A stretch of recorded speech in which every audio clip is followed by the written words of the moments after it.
siento, Señor, que tú me amas. Yo siento, Señor, que te puedo amar. Háblame, Señor, que tu siervo escucha. Háblame, ¿qué quieres de mí? Señor, tú has sido grande para mí. En el desierto de mi vida, háblame, háblame. Yo quiero estar dispuesto a todo. Toma mi ser, mi corazón es para ti. Por eso canto tus maravillas, por eso canto tu amor.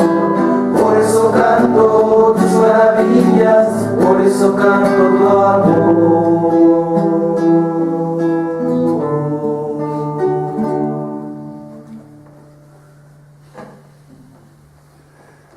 Dispongámonos a hacer esta lectura de la palabra de Dios. Necesitamos un corazón dócil para escucharla.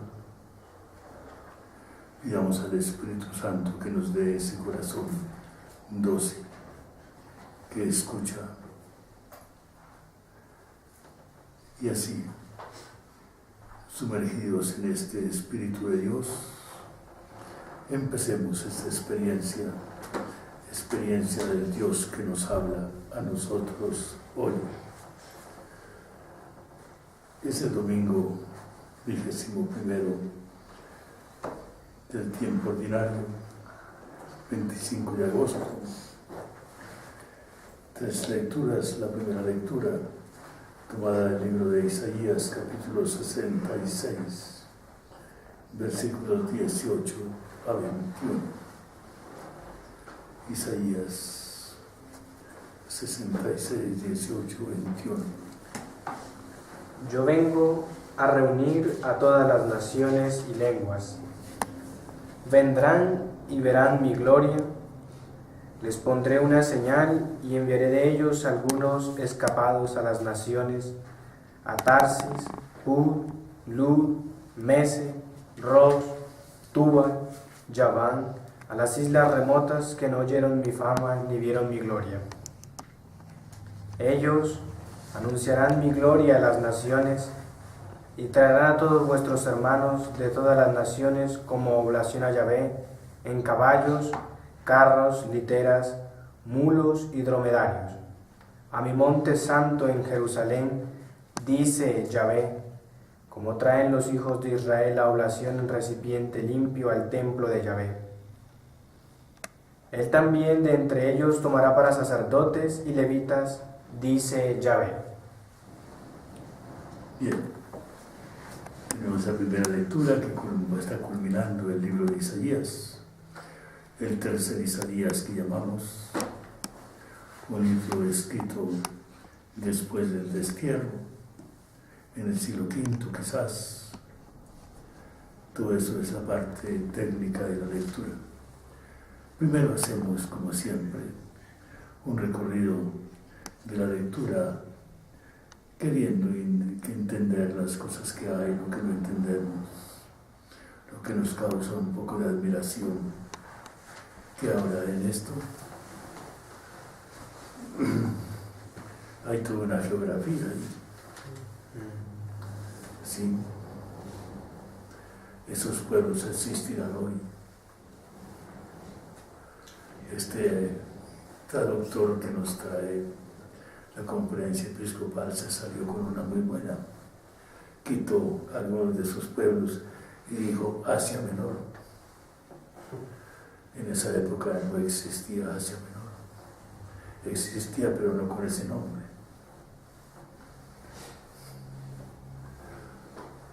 Es una manera de salirse de los problemas.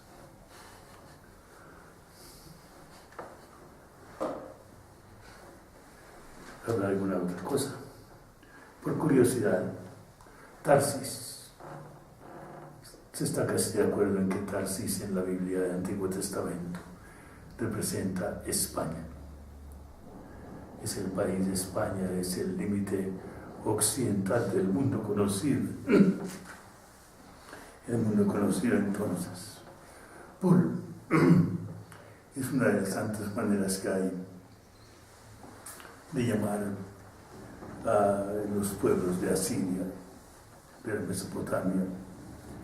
Lidia existe todavía. Libia traducen otros. Grecia, que no era conocida con ese nombre seguramente. Bien, pero ¿por qué están todos esos pueblos ahí? ¿Son judíos? Ninguno. Son paganos. ¿Por qué se ha escogido esa lectura frente al Evangelio que nos habla de la salvación? La primera pregunta que nos hacemos. Hay un final muy importante. Ese versículo final donde dice: aún es más, escogeré a algunos de ellos para que sean sacerdotes y levitas. Algo absolutamente imposible de pensar en la mentalidad judía del Antiguo Testamento. Sacerdotes y levitas solamente había judíos, el pueblo escogido. Y ni siquiera de todo el pueblo, solamente de una tribu y nada más. No se podía ser sacerdote por escogencia propia. Se era sacerdote simplemente por origen y nada más. Pero que un extraño, un extranjero, entrara en el sacerdocio y en el templo, absolutamente inaudito. Bien, ¿habrá algo para preguntar sobre eso? Entonces, continuamos la segunda lectura. Busquemos siempre un tema central que nos sirva de guía para la interpretación, tomada del texto llamado Carta de Hebreos, que no es una carta seguramente. El capítulo 12,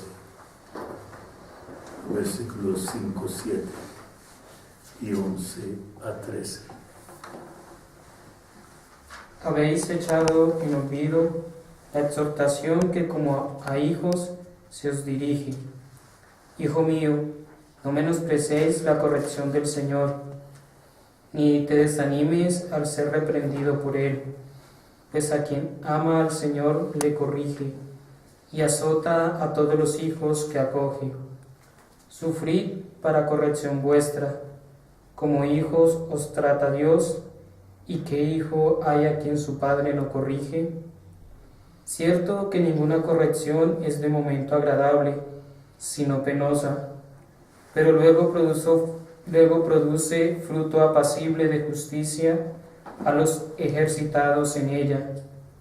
Por tanto, levantad las manos caídas y las rodillas entumecidas, y enderezad para vuestros pies los caminos tortuosos, para que el cojo no se descoyunte, sino que más bien se cure. Bien. Ustedes pueden observar que las lecturas no son siempre muy iguales, las traducciones, ¿no? Este tiene al final: continúen la marcha por el camino recto, para que así nadie seguirá cojeando y llegarán sanos y salvos. Parece que fuera otro texto. Por eso fortalecerán manos débiles. Bien. No olvidemos, tenemos una idea central: la salvación. La primera lectura convoca pueblos, todos los pueblos, para la salvación. La segunda lectura nos dice cómo es el camino de la salvación. ¿Por qué hay que pasar? ¿Por qué circunstancias tenemos que pasar? Tenemos ahí esa iglesia naciente, en donde encontramos toda clase de realidades. A veces nos la imaginamos perfecta, pero aquí, según esta lectura, encontramos igualmente defectos, encontramos aquí situaciones que no son compaginables con el Evangelio que se ha predicado y se ha acogido, y hace por consiguiente que el camino sea difícil. Bien, entonces pasemos al Evangelio según San Lucas, capítulo 12, 13, dice aquí, sí, 13, 22 a 30, ¿no? Sí, sí. Bueno, no olvidemos, ese texto pertenece al viaje que Jesús hace con sus discípulos hacia Jerusalén. Entendámoslo en ese contexto. El contexto de un viaje mesiánico presidido por Jesús, un viaje que va a terminar en la pasión, la muerte y la resurrección. El Señor lleva allá a sus discípulos a ese punto culminante. Durante ese viaje, Él hace diversas enseñanzas. Por eso, el texto que voy a leer, aquí tomado de esta traducción, dice, de camino hacia Jerusalén. ¿Tienen ustedes esa indicación ahí? No, Absolutamente. Entonces es aquí simplemente anotada por el traductor. Pasaba Jesús por ciudades y pueblos enseñando. Y alguien le preguntó, Señor, ¿serán pocos los que se salvan? Ojo a esa pregunta. La pregunta clave de todas las lecturas que hemos escuchado para este domingo. Jesús le responde. Fíjense bien, la respuesta de Jesús no es, preguntó, ¿serán pocos? Preguntó por la cantidad. Jesús le responde por la calidad. Como que no le interesan las matemáticas y las estadísticas. Jesús le dijo, la puerta es estrecha. Tienen que esforzarse por entrar. Les digo una cosa, muchos querrán entrar y no podrán. Es como querer entrar a una casa cuando ya el dueño ha trancado la puerta. Aunque desde fuera empiecen a tocar la puerta y se queden pidiéndole que abra, Él les dirá, no los conozco, ni sé de dónde vienen. Y por más que insistan, diciendo, pero si estuvimos comiendo y bebiendo juntos, ahí hay un problema. Si uno lee el texto hebreo, no dice comiendo y bebiendo juntos. Dice comiendo y bebiendo en tu presencia. Aquí dice contigo. Contigo. Es la presencia, esta no es el compartir.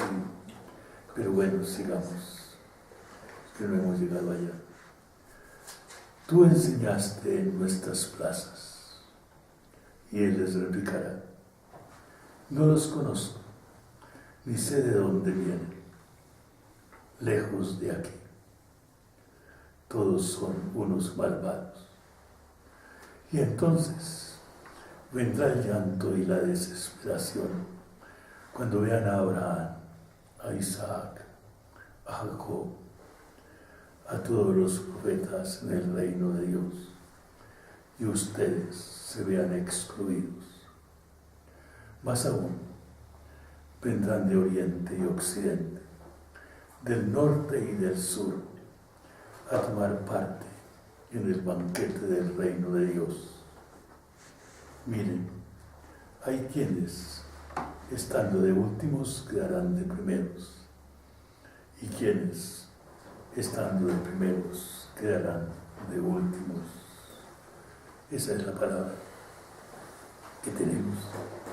¿Habrá algún comentario inicial que alguien quiera hacer?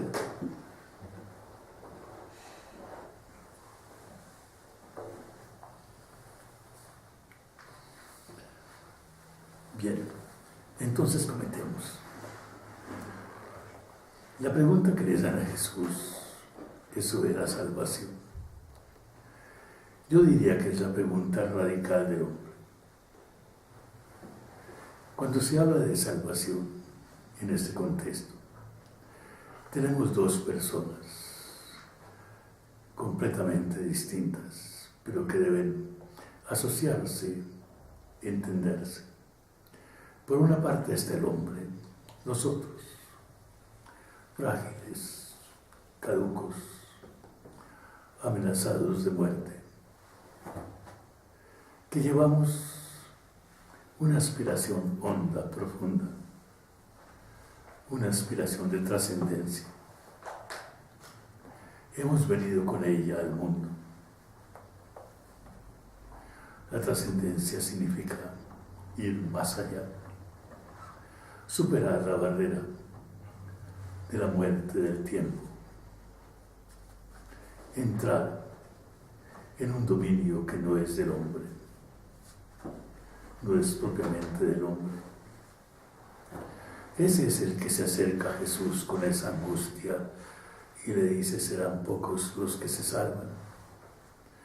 Como si dijera: estaré yo entre ellos. Como si le preguntara a Jesús: ¿me das una seguridad de que sí? De que tú sabes. Esa es la pregunta fundamental. Por una parte está Él.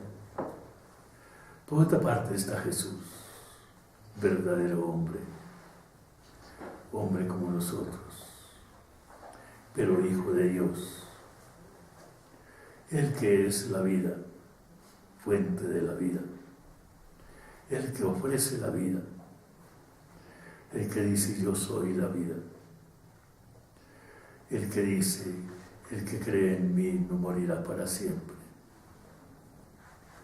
Ese que es capaz de responder al hombre, no con su palabra, sino con el misterio de su vida, con lo que Él es. Es la respuesta que Dios nos ha dado a nuestra honda inquietud del sentido de la vida. Esa honda inquietud que llevamos, digo, todos en el corazón.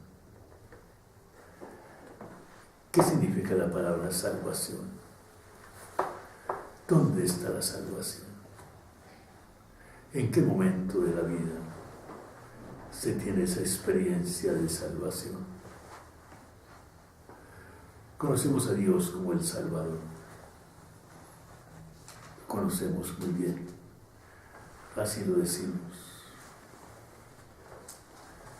Conocemos el proyecto de su vida, el proyecto del misterio al cual nos ha convocado. ¿Para qué nos ha convocado? Para llevarnos a Él. Esa es la respuesta que tenemos. El texto nos va a decir lo que hemos escuchado, diversos aspectos de esa pregunta. Cuando el hombre dice: serán pocos los que se salvan, era un judío el que lo decía. Estaba seguro de que los judíos se salvaban, que los paganos quizás no. Estaba casi seguro. Y por eso la primera lectura que escuchamos, entendida en esa perspectiva, nos habla de esos pueblos convocados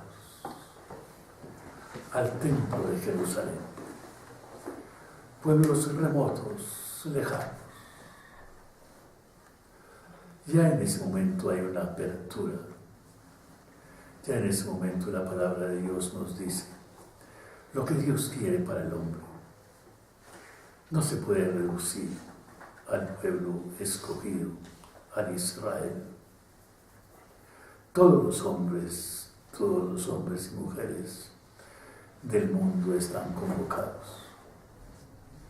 convocados a entrar en ese plan salvador de Dios, a derribar fronteras. Y lo que hoy en día se llama esa visión inclusiva del plan de Dios. Inclusiva significa que incluye a todos los pueblos. Lo demás es exclusión, si se pudiera decir.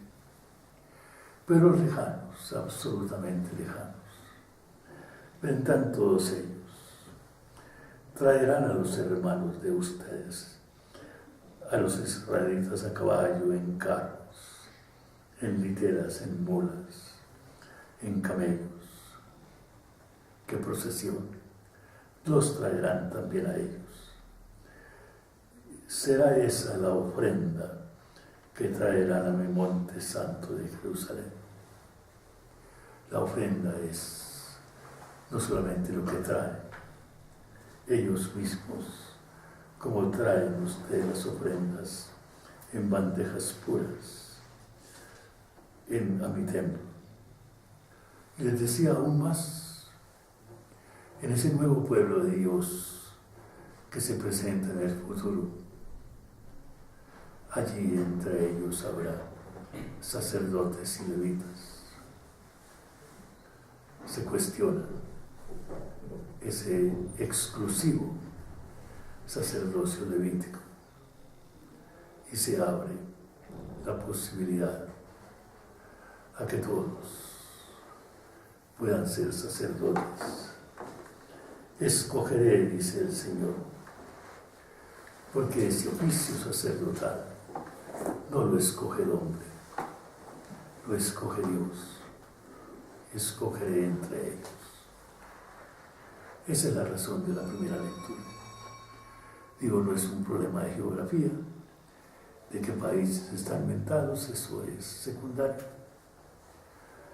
Lo interesante, lo importante de esa primera lectura es esa convocación que hace Dios de todos los pueblos para reunirse con ellos, para que entren en su proyecto salvador. Es el proyecto salvador que incluye toda la historia. Lo tenemos que tener allí. Bien. Luego viene el Evangelio. La respuesta de Dios al interrogante del hombre. Serán pocos los que se salvan. ¿Qué respuesta trae Jesús?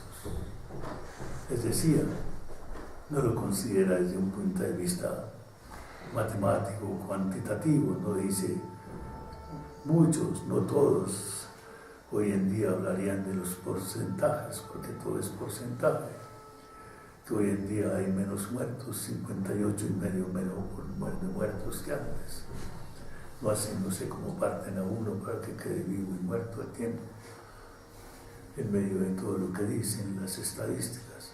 No, a Jesús no le interesa eso. Su respuesta es cualitativa. Su respuesta es: la salvación es toda una acción en la que entra Dios y entra el hombre. El hombre tiene que entrar en la salvación. Dios la ofrece. El hombre debe aceptar. Si acepta, y puede aceptarlo, está llamado a eso, a hacer acto de fe. Lo puede negar, se puede negar, y entonces establece la barrera del pecado entre él y Dios. Tenemos los dos ahí. El Evangelio se escribe después de la resurrección de Cristo, claro. Pasados muchos años, y por eso alguien le pregunta: Señor, ¿serán pocos los que se salvan? Esa palabra Señor es pascual, es título pascual que recibe Jesús.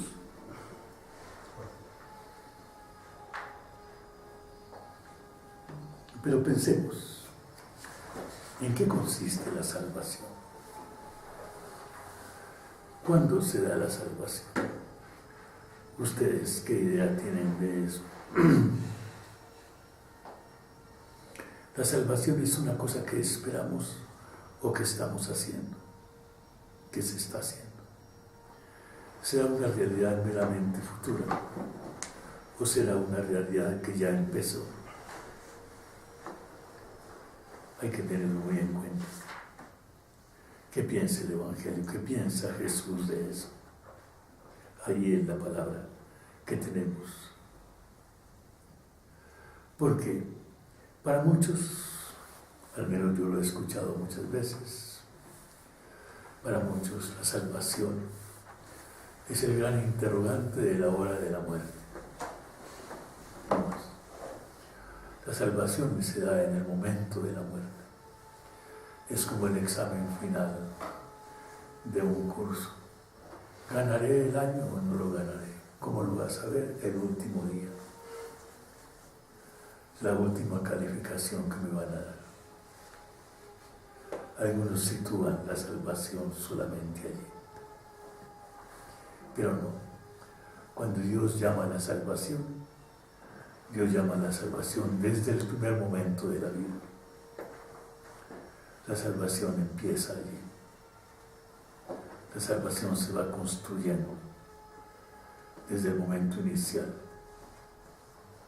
Por eso el Señor dice aquí en el Evangelio, en la respuesta que Él da, les decía una respuesta muy distinta. La puerta, hay que pasar por una puerta para entrar en el dominio de la salvación. Hay que pasar por una puerta estrecha. Cuando hay una multitud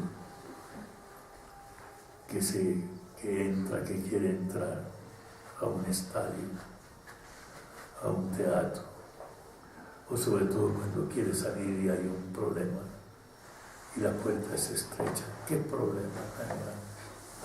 Ahí se mata más de uno, en esa puerta estrecha. El Señor habla de la senda estrecha, de la puerta estrecha. Tienen que esforzarse por entrar. Ese esforzarse no es de última hora.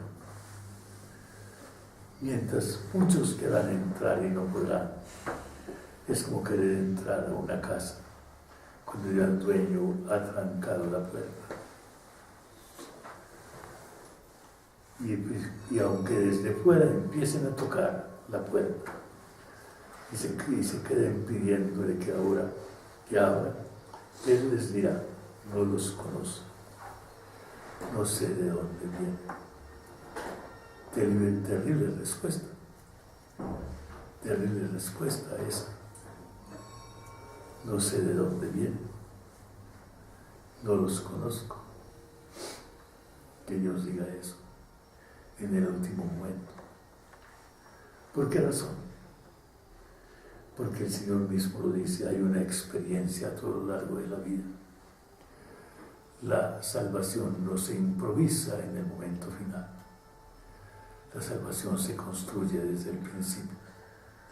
Y por eso dice, dirán, comimos y bebimos en tu presencia. Hay un pequeño matiz. No es exactamente contigo, porque ese contigo supone un compartir. Otra cosa es haber sido invitados a la presencia de Dios, a su presencia, en ese comer y beber.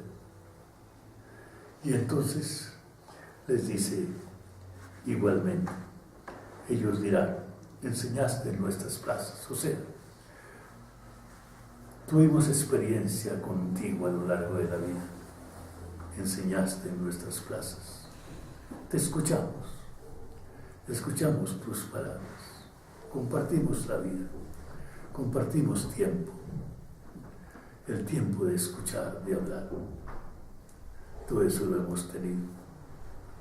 ¿Y entonces qué? ¿Será suficiente? No, no es suficiente. Y ahí viene la respuesta de la carta a los hebreos, el texto de los hebreos, que nos habla precisamente de ser llamados, de ser rebeldes, de ser corregidos, porque todo padre corrige a su hijo, de mantener el llamado, sin embargo, siempre hasta el final. Tenemos que recorrer la vida, dice, cosechar fruto de la justicia que es la paz. Cosechar el fruto de la justicia que es la paz. Una frase para entender en dos perspectivas quizás. Una muy corriente, muy social, muy sociológica, que habla de la relación entre justicia y paz, reduciendo la justicia a las relaciones de deber y pagar que hay entre los hombres. No es la perspectiva bíblica, y la paz tampoco. Frutos de justicia. La justicia es la santidad divina. Dios nos salva por su justicia, es el atributo salvador de Dios. Y la paz es el fruto de esa acción salvadora de Dios. Es el cúmulo de dones que Dios nos ha dado y nos da. Eso hay que hacerlo a lo largo de la vida. No se puede, pues, con los brazos caídos, con las piernas encogidas. Supone, por consiguiente, actividad, supone trabajo, supone marcha, supone compromiso. La salvación, por tanto, empieza cuando empezamos la vida. Tengámoslo muy en cuenta. La salvación está en nuestro bautismo. Allí Dios entra en nuestra vida. Empieza el camino de la salvación. A todo lo largo de la vida, yo insisto mucho en esa lectura de la vida desde el amor de Dios, esa que hizo San Juan Eudes cuando escribió el memorial de los beneficios de Dios, cuando fue recorriendo su vida y fue viendo cómo Dios pasó por él de una manera concreta, en hechos, en personas, en acontecimientos, las posibilidades que hemos tenido, el hogar que nos recibió, las personas que crecieron con nosotros, los estudios que hemos hecho, la preparación, todo eso es lo que Dios quiere y nos da. Todo eso es salvación. La salvación se vive en este mundo a través de esas realidades que podemos llamar terrenas, y la salvación se vive en el punto final, que es lo que Dios nos depara. Ese se llama la salvación en su contenido total. En este mundo en el que estamos, cuando nos preguntamos por consiguiente si la salvación existe hoy, cuando consideramos el mundo que hay duro, difícil, tan supremamente difícil, hay personas que dicen no, Dios no puede querer este mundo en que vivimos, porque no es su obra salvadora, no es su obra. Dios quiere una salvación de hijos dignos de Él. Esa es la salvación que Dios nos ofrece. Empieza desde este mundo, pero tiene su final. Y ese final sí es, claro está, el momento de la trascendencia, de llegar profundamente a Dios, hasta allá. Esa es la salvación total, íntegra, decimos hoy en día, integral. Supone una concepción de la vida cristiana muy distinta de como ordinariamente hacemos. Supone que la construcción del mundo, de un mundo digno de los hijos de Dios, hace parte de la salvación. Hace parte de la salvación. Los hombres y mujeres comprometidos en el mundo, los que trabajan en los diversos campos, no solamente en el campo de la doctrina, de la catequesis, de la evangelización, los que van construyendo el mundo, van construyendo la salvación. Tenemos el peligro de recortar la salvación en dos sentidos, de pensar que la salvación existe solamente en este mundo y nada más, que todo termina ahí, que hay que construir un mundo bueno para vivir bien en él y punto. Recortamos lo que trasciende. Pero cuando pensamos que la salvación es solamente llegar al cielo,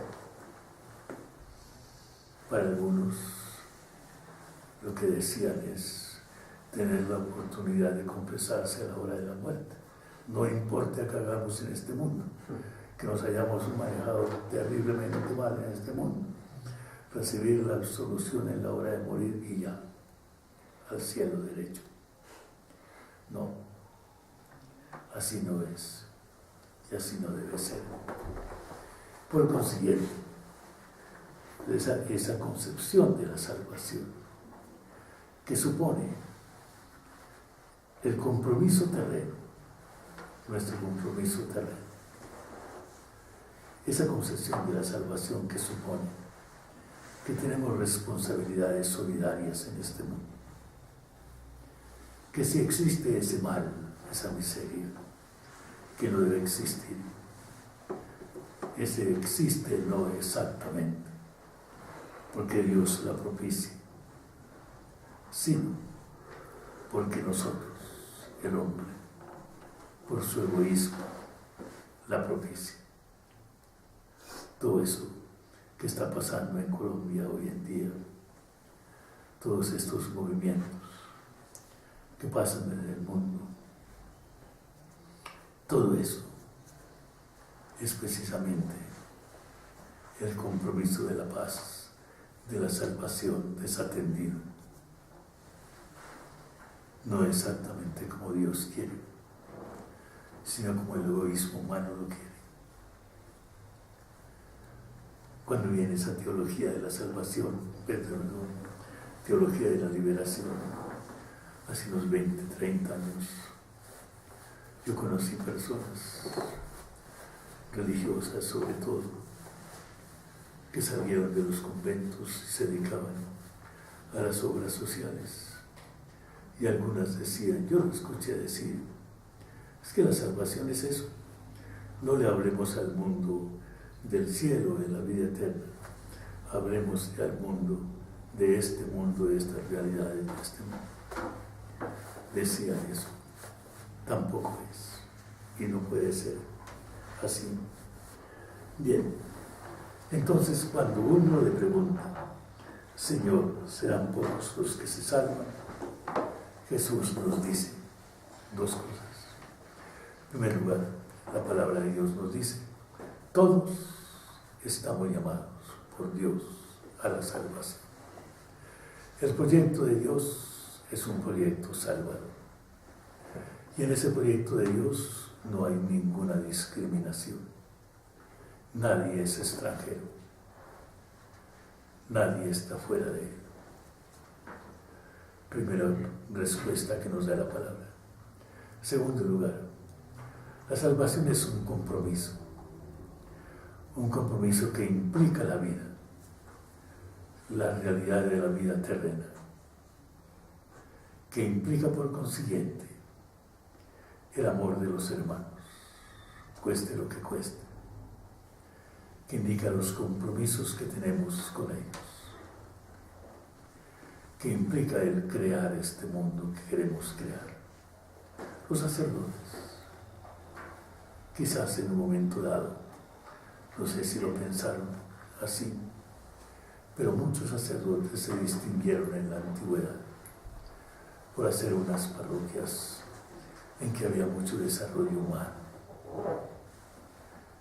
Hay pueblos, conocí pueblos que tenían carreteras hacia todas las veredas. Y alguno preguntó, ¿y quién hizo eso? ¿Qué alcalde lo hizo? Dijo, no, ¿qué cuento de alcalde? Aquel que lo hizo fue el señor cura. Él nos convocó e hicimos carreteras a todas las veredas. Lo hizo porque era salvación. De hecho, Dios lo recibe como tal. O pensó que hacía parte de un desarrollo social en el cual se podía comprometer también, pero no como parte de su ministerio, como parte de su misión. Y entonces tenemos todo un trabajo, ese trabajo, ese esfuerzo, eso que cuesta, esa puerta estrecha, ese renunciar a los egoísmos. Terrible eso. Yo estaba pensando ahora, tenemos tiempo. Cuando fui estudiante en Roma ya había una escalera muy bonita que se llama la escalera que sube al monte frente a la Plaza de España. Allá había cantidad de hippies en ese momento. Uno podía ir allá y le hacían un retrato a uno perfectamente ya, por 5.000 liras en la época, que eso era poca cosa. Y algún día le hicieron una entrevista a un joven de esos y dijo, ¿ustedes qué hacen? Dice, nosotros tenemos todo el día aquí, hacemos cosas, vendemos artesanías, todo lo demás. Cuando llega la tarde, reunimos todo el dinero que tenemos, todo, lo ponemos en común. Si hay alguno que necesita por salud una droga, se la compramos. Si hay alguna otra necesidad urgente, la tenemos. Y con el resto nos vamos a comer. Bien, la solidaridad total. Ahí no había egoísmo, allá no había esto que esto me toca a mí, que esto no me toca a mí, que esto es para mí, que todo lo demás. No, absolutamente nada. Me pareció maravillosa esa experiencia. Por razones humanas, profundamente humanas, pero en el fondo también profundamente divinas. Y nosotros que tenemos razones de evangelio, nos cuesta ser generosos, nos cuesta serlo, tendemos a ser egoístas, simplemente. Entonces, ese es lo que dice el Señor, la puerta estrecha. Y después, tener ese corazón abierto a todos, absolutamente a todos, sin discriminación, porque el Señor lo quiere así. Y así, pasando con responsabilidad por este mundo, podemos llegar a la salvación total, que es la entrada en Dios, que es la superación de esa pregunta que decía inicialmente el hombre, amenazado por la muerte, pero ávido de vida, teniendo en Cristo la respuesta de la vida y no solo la respuesta de la muerte. Ojalá esta lectura nos interrogue mucho y nos diga mucho esto y que algún día se cumpla la palabra que dice, vendrán de oriente y occidente. Ustedes han venido todos de oriente y occidente, del norte y del sur, ¿no es verdad? Llegaron aquí a esta casa, del norte y del sur, a tomar parte del banquete del reino de Dios, la fiesta de Dios, donde Dios no nos sirve, sino que se nos da donde Dios no tiene cosas para darnos, sino que se nos da Él mismo. Y entonces dice, miren, quienes estando de últimos quedarán de primeros, y quienes estando de primeros quedarán de últimos. Esa frase que se repite varias veces en el Evangelio, que alguno con sentido un poco del humor decía simplemente, es lo que pasa en los ascensores. Los que llegan de primeros son los últimos que salen, y los que llegan de últimos son los primeros que salen. No, pero eso no es lo que quiere decir. Lo que quiere decir es que en la vida a veces hay últimos, esos que son menospreciados en la vida, que parecen no contar. En el plano de Dios cuentan y cuentan de primeros. Y algunos que parecen tenerlo todo, que llegaron de primeros, al momento preciso de la vida pueden quedar de últimos desposeídos. Que no nos toque eso, que nos toque precisamente entrar dentro del grupo que el Señor llama a todos para compartir su vida en una salvación total. Queremos, Señor Jesús, que vivas y reines entre nosotros. Os bendiga con su vida. La Santísima Virgen María. Amén.